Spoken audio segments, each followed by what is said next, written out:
When we moved from New York City to my husband's hometown of Berryville, Arkansas, people had a lot of questions.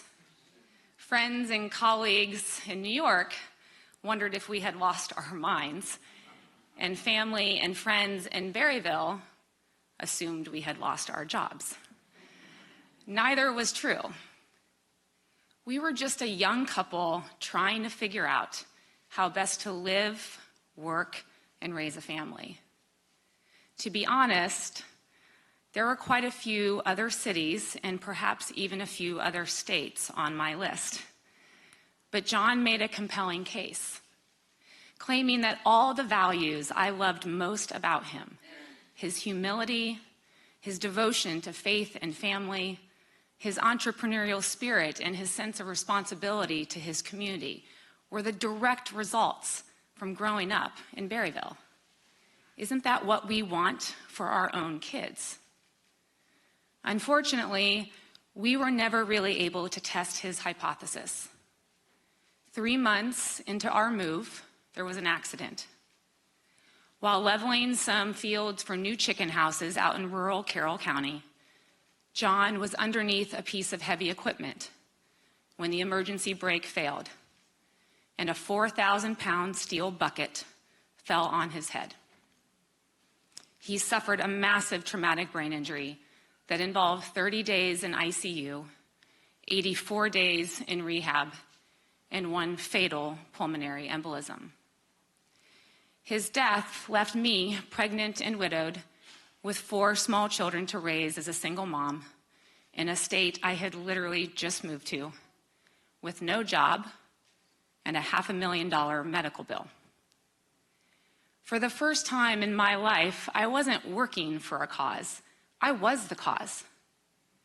Yet despite experiencing so many of the same conditions that often lead to crippling poverty and illness for the people whose stories I had shared in my nonprofit work, I would come to avoid basically everything that other people simply can't.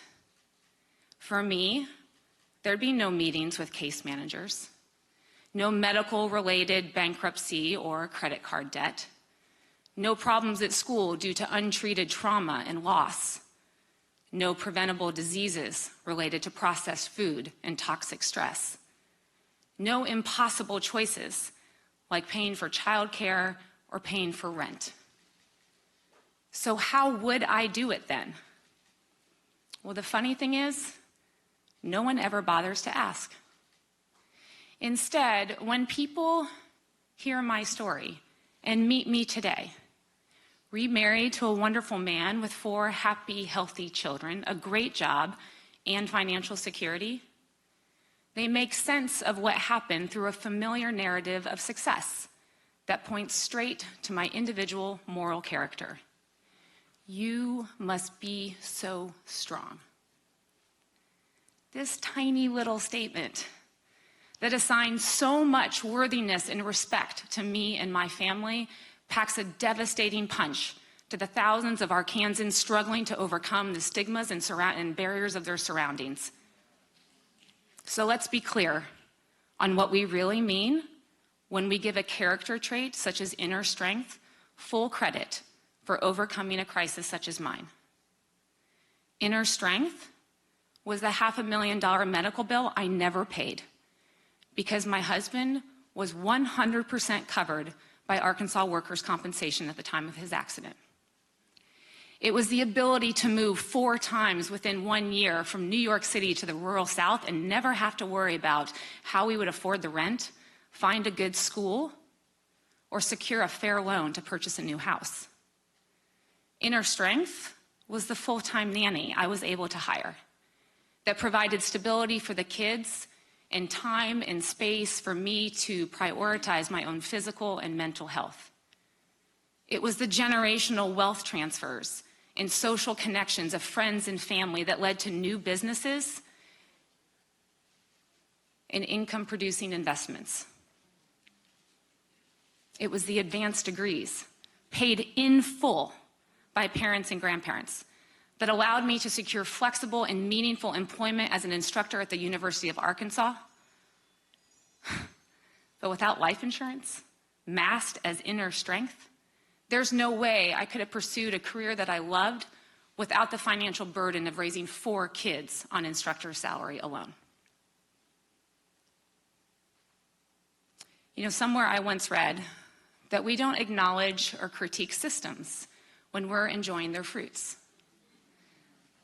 And 10 years ago, I most certainly could not foresee how such a vast network of systems and safety nets would bear so much fruit to my family, yet so little to others struggling with such similar uncertainty, tragedy, and loss.